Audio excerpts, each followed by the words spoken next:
විශ්වයේ ශක්තිය ආරක්ෂාව ලැබෙන සුබ දවසක් ඔයාලට. මම අද නිවාඩු. ඉතින් මම පොඩ්ඩක් එළියට යන්න හදන්නේ ගෙදරට අවශ්‍ය බඩු ගන්න.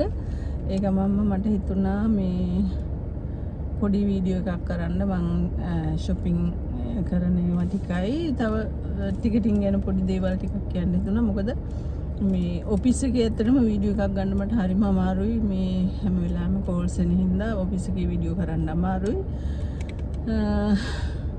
ඉතින් නැගපෙලා මතක් වුණා මේ ගමම මේ වීඩියෝ එකක් කරන්න ඕනේ චුට්ටක් කියලා. මේ බැගේජස් ගැන එයාපෝට් එකට ගිහිල්ලා ඔයාලට අනිවාර්යෙන් බර වැඩි වෙලා මුදල් ගෙවන්න වෙලා ඇති. සමහරු බැගේජ් බර වැඩි වෙලා ගිනිච්ච බඩුව ආපසු ආපහු කියන්නේ තියලා ගිහිල්ලා ඇති. එහෙම ප්‍රශ්න හැමෝටම වෙලා තියෙනවා කියලා මං හිතනවා. මටත් එහෙම වෙලා තියෙනවා. මං ඒ ගැන මෙච්චර දැනුවත් වෙලත් මං යතිනුත් ඒ වැරද්ද වෙලා තියෙන නිසා මම ඔයාලව දැනුවත් කරන්න හිතුවා. ඒ කියන්නේ මේ බැගේජස් කොහොමද වැඩි වෙන්නේ, කොහොමද ඒවා දේවල් මේවා කරගන්නේ කියලා. පළමුවෙන්ම කියන්න ඕන අපි ටිකට් එකක් මේ ඉෂු කරගන්නකොට ඔෆිස් එකට ගිහිල්ලා ට්‍රැවල් ඒජන්ට් කෙනෙක් ළඟට ගිහිල්ලා අපි දැනුවත් වෙන්න ඕන. අපිට අහන්න අයිතියක් තියෙනවා අපිට කිලෝ කීයක් තියෙනවද, හෑන්ඩ් කැරි එක කීයක් තියෙනවද කියලා. බොහෝ වෙලාවට ගොඩක් අය හිතාගෙන ඉන්නවා AirB එකේ අනිත් එයාලා ඉන්නවල වගේ කිලෝ 7යි දෙන්නේ කියලා. නෑ, AirB එකේ කිලෝ 10ක් දෙනවා. හැබැයි ඒ කිලෝ 10 ඉන්ක්ලූඩ් වෙනවා අපේ හෑන්ඩ් බෑග් එකයි ලැප් බෑග් එකයි. හැබැයි ඒක එච්චර බර තිබුණ නැත්නම් එයාලා ඒක බර බලන්නේ මේ දෙකේ කිලෝ 10 දෙනවා. මොකද දැන් ඔයාලා දැකලා ඇති හැම එයාලා ඉන්න එකම මේ එයාපෝට් එකට ඇතුල් වෙන තැනම දොරටුවේ මේ ෆ්ලයිට් එකට ඇතුල් වෙන තැනම දොරටුව ළඟ මේ තරාදි තියාන කට්ටිය ඉන්නවා කිරන්න ඩනාටකින්. එයාලා කිරලා ඊට පස්සේ එයාලා ෆයින් කරනවා මෙච්චරක් දෙන්න ඕන මේ කිලෝ ගන්න මෙහෙමයි කියලා. එයා ලයින් රූල්ස් නම් සාමාන්‍යයෙන් කිලෝ එකට ඩිරම් 50 30 අතර. ඒත් ඉතින් එහෙම ගන්න එයාලා කියන ගාන අපි දෙන්න වෙනවා. ඉතින් එතකොට අපි බඩු ටිකක් ගන්නේ අපි ගෙවල් වලට ගෙනියන්නනේ අපේ දරුවන්ට හිතමිතුරන්ට ගෙනියන දෙයක්. ගෙනිච්චට පස්සේ අපි කැමති නෑ මේක දාලා යන්න කොච්චර උනත් දුකයි. ඉතින් ඒ සමහර වෙලාවට ඒ ගෙනියන බඩුවල වටිනාකමට වැඩිය මුදලක් අපි ගෙවනවා. ගෙවලා අපි බඩු ටික අරන් යනවා. අපිට ඒ බඩු ටික ආපසු දාලා යන්න දුක නිසා. ඉතින් ඒක නිසා හොඳට මතක තියාගන්න ඔයාලා අනිවාර්යෙන් අහන්න ඕන කිලෝ කීයක්ද තියෙන්නේ කියලා. AirB එකේ සාමාන්‍යයෙන් කිලෝ 20යි 30යි 40යි දෙනවා. කිලෝ 20යි 30යි නම් සාමාන්‍යයෙන් ඕකේ. කිලෝ 30 අලුත් විදිහක් ඇවිත් තියෙනවා. කිලෝ 30 එක බැගේජ් එකක් හරි කිලෝ 30 බැගේජ් දෙකකට කිලෝ 40ත් එහෙමයි. ඒ ගැනත් දැනුවත් වෙන්න ඕන. මොකද ගොඩක් ප්‍රශ්න එනවා ඒ ගැන. එයාපෝට් එකට ගිහිල්ලා 2 පීස් තිබ්බහම සමහරු කිලෝ 30 එකක් අරන් ගිහින් කිලෝ 40 එකක් අරන් ගිහින්. එතකොට ටිකට් එකේ තියෙන්නේ බැගේජස් දෙකයි. ඒ විදිහටම අනිවාර්යෙන් අරන් යන්න ඕනේ. ඒක නිසා ඔයාලා දැනුවත් වෙන්න ඕන. ටිකට් එක ගන්නකොට කිලෝ කීයක් ඔයාලට තියෙනවද බැගේජස් 1 piece ද 2 piece ද කියන එක.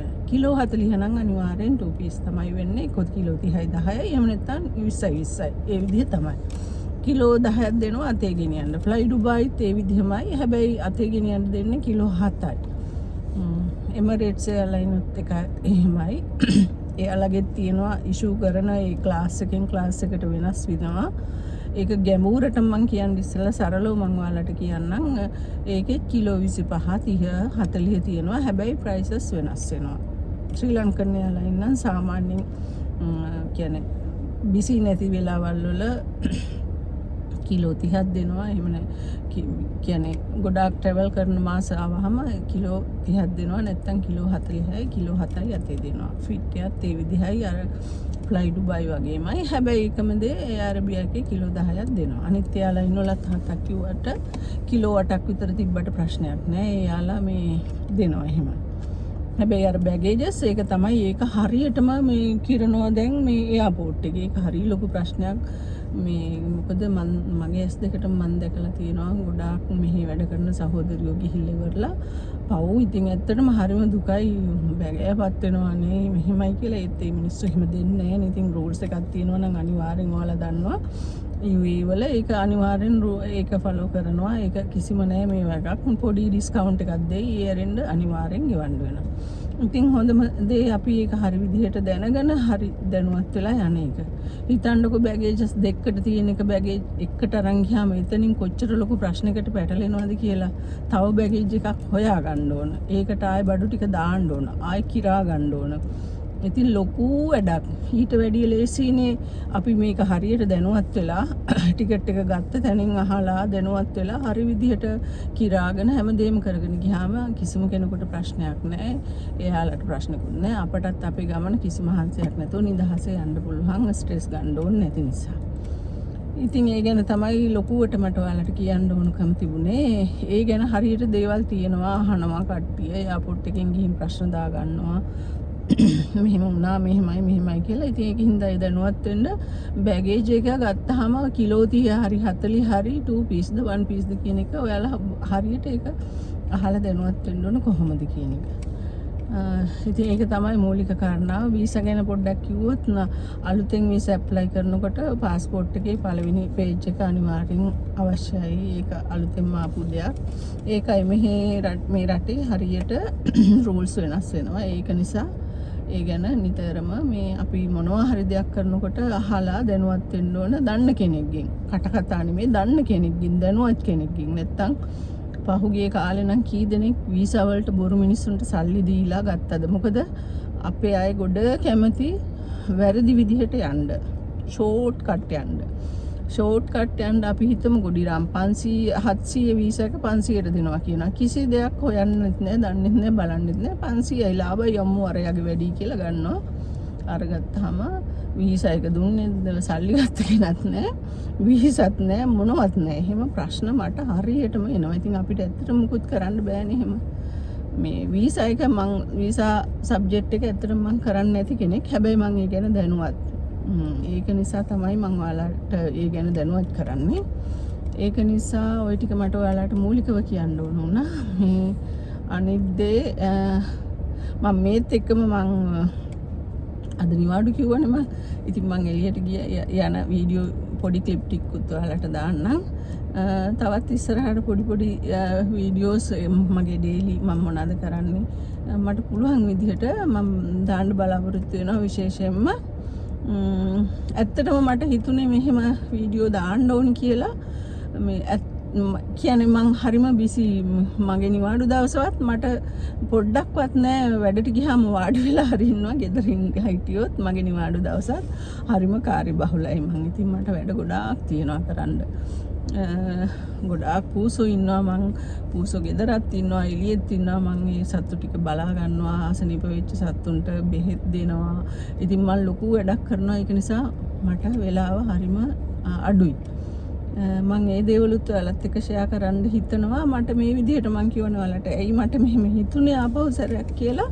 මට හිතුණා අමාරුවෙන් හරි වෙලාවක් හදාන්න මෙහෙම කරොත් මං හිතනවා මං රිටයර් වුණාම මං හරියට බලාපොරොත්තු වෙලා ඉන්නවා හරීම නිදහසේ ජීවත් වෙන්න. මොකද ඇත්තටම මේ ජීවිතේ හරීම මේ කාර්යබහුලකමත් එක්ක මේ නිදහසේ ඉන්න ඕනි කියන එක හිතට හරියට වද දෙන කාරණාවක්. ඒ ගැන මේ හීන දකින්නවා කවදාද මං නිදහසේ ඉන්නේ කියන එක. ඉතින් එහෙම නිදහසේ ඉන්න දවසක මට මේ දේවල් වැදගත් වෙයි බලලා සතුටු වෙන්න. මගේ අතීතයේ මට මෙහෙම දේවල් තිබුණා නේද, මෙහෙම ජීවිතයක් නේද මං ගෙවුවේ කියන එක ගැන මට හිතලා සතුටු වෙන්න පුළුවන් නිසා මං හරිය ආසාවෙන් ඉන්නවා මේ දේවල් කරගෙන යන්න.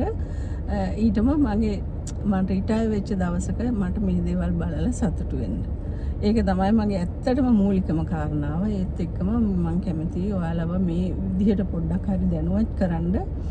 මේ මම දන්න දෙයක් නේ මම මේ කතා කරන්නේ. ඒක නිසා මම බියුටි සම්බන්ධව ගොඩක් දන්නවා. මම ඒ ගැනත් ගොඩාක් ඉගෙන ගන්න තියෙනවා. මම ඒ ගැනත් මං කරන දේවල් ඔයාලත් එක්ක ෂෙයා කරගන්න බලාපොරොත්තු වෙනවා ඉස්සරහට.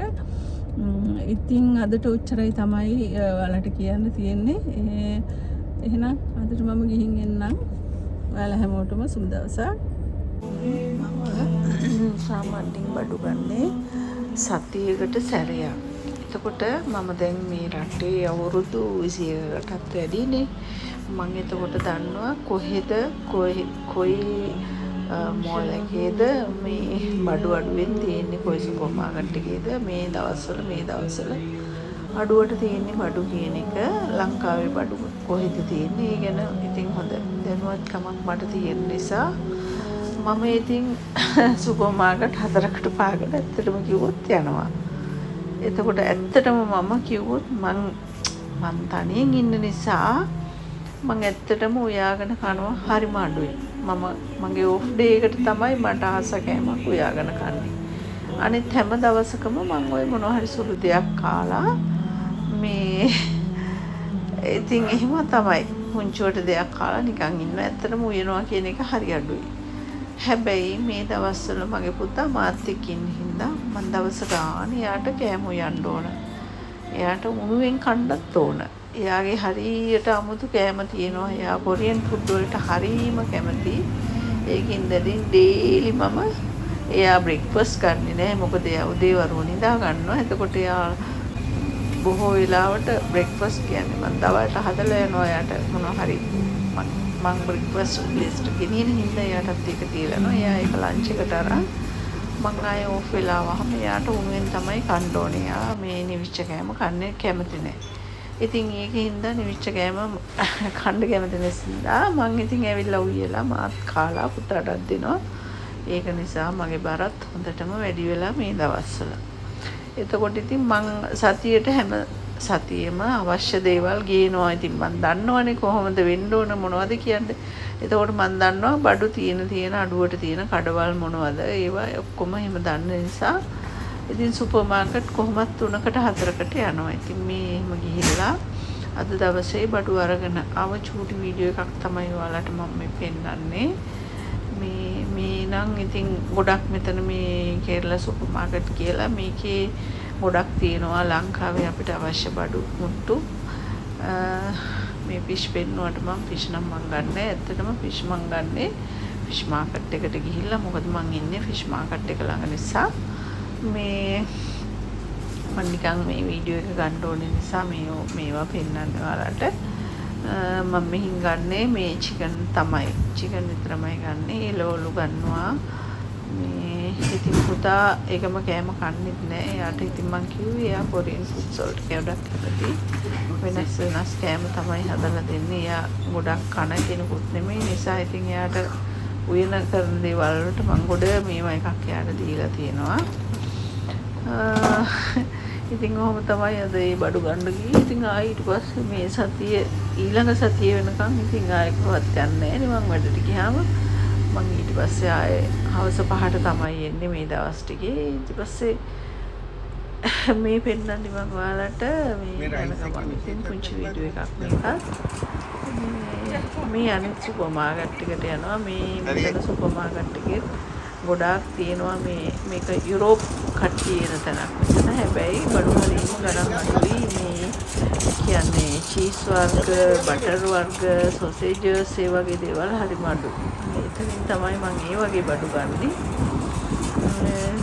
මම ඔයාලට කලින් කිව්වා වගේ සතියකට සැරයක් මම අවශ්‍ය බඩු බෑ එහෙම හදන්න බෑ. ගන්නවා. ඉතින් මේ ෆ්‍රෙන්ච් ෆ්‍රයිස් එක ගන්න තමයි. ලාවට මෙතෙන්ට එන්නේ සති දෙකකට විතර සැරයක්. මොකද මෙතන මේ අරන් ගිහිල්ලා මම ගන්න බොරුවට හරි ගන්න ඉතින් වීඩියෝ එක පෙන්න. මං කිව්වේ චිකන් උනත් මං ඒව ගන්නේ මේ හරිම මේ කියන්නේ ප්‍රීසර් චිකන් ගන්නවා අඩුයි. අනිත් ඒවා තමයි ගන්නෙ. චුට්ටයිනේ ඉතින් අපි දෙන්නයිනේ චිකන් කෑලි 3ක් 4ක් අපි දෙන්නට ඇත්තටම උයාගත්තාම ඇති ඊට වැඩි අවශ්‍ය නැති නිසා. ඉතින් හැබැයි ඉතින් මට මේ බඩු ටික ඔක්කොම මගේ මේ ශීතකරණයේ ෆ්‍රිජ් එකේ තියෙන්න ඕන. මේ එතකොට ඉතින් හිතටත් හොඳයිනේ. ඒක නිසා ඒකට මම කොහොමත් නැගිටිනවා. මම ඔයාලට කලින් කිව්වා වගේ මට පූසු ගොඩාක් ඉන්නවා. මේ දරුවෝ වගේ හදන්නේ ඇත්තටම මම එයාලා ඒකෙම කිසිම දෙයක් මම බලාපොරොත්තුෙන්වත් හොඳ නරක එහෙම මොනවද කිසිම දෙයක් නෙමෙයි. ඇත්තටම ඒක හරිම හිතේ ඒක මට දන්නේ නැහැ කොහොමද ආවේ කියන්නේ කොහේ සතෙක් හිටියත් මං ඒ හැම සතෙකුටම මගේ වාහනෙත් මං කැම දාගෙන ඉන්නවා. යන හැම තැනකම වතුර තියාගෙන ඉන්නවා. මං ඒ යන හැම තැනකම සතෙක් දැම්මොත් සතෙක් දැක්කොත් කන්න දෙනවා. ඒක අදීය කරන දෙයක් නෙමෙයි. ඒක ඉතින් කියන්න තරම් දෙයක්වත් නෙමෙයි. ඉතින් මං එහෙම කරනවා මං දන්නේ ඇයි කියලා. ඒ ගෙදරත් එහෙමයි. මගේ ගෙදර ඇතුලේ මට පූසෝ 4 දෙනෙක් ඉන්නවා. ඒ 4 දෙනාම මේ මට සත්තු හදන්න ඕනේ හින්දා සත්තු හදපු අය නෙමෙයි. අසරණ වෙච්ච සත්තු. ඉතින් එයාලා දරුවෝ වගේ මගෙම අය වෙලා. ඉතින් එතකොට මං තනින් ඉන්නේ. එයාලා මගෙම වගේ එයාලට මං කියන දේ මං කතා කරන දේවල් හැම දෙයක්ම එයාලට හොඳටම තේරෙනවා. ඒ අතරේ එළියෙත් ඉන්න ගොඩාක් අය එයාලත් එහෙමයි. මම වැඩට යනකොටත් හරිම අමාරුවෙන් වැඩට යන්නේ මේ එයාලා මගේ පස්සෙන් එච්චරටම එන නිසා. ඉතින් මේ ගොඩක් ඈත පාක් කරලා යන්නේ මොකද එයාලා වාහනේ අතට රිංගලා වාහනේටත් නගිනවා.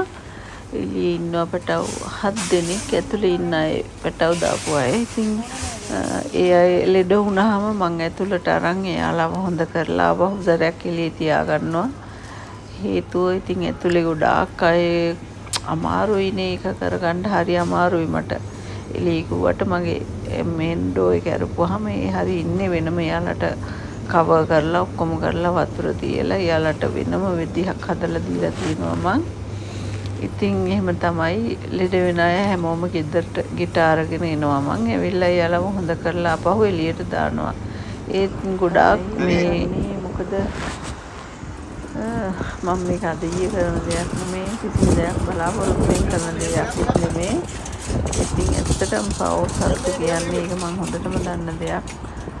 එයා කිසිම කෙනෙක් ඇත්තටම 100ට ගත්තොත් 100ට 2ක් 3ක් වගේ තමයි වතුර ටිකක් හරි දෙන්නේ. ඉතින් මං ඉවත් වෙන රටට මට පුළුවන් ප්‍රමාණයටත් ඇත්තටම කිව්වොත් වැඩියෙන් මං බලා ගන්නවා. ඒක මගේ ලොකුම සතුට මගේ ජීවිතේ. ඉතින් ගොඩාක් විස්තර මම ඔයාලට පස්සෙට ගේන්නම් මේ සම්බන්ධව. ඉතින් ඔයාලට හැමෝටම සුබ දවසක්.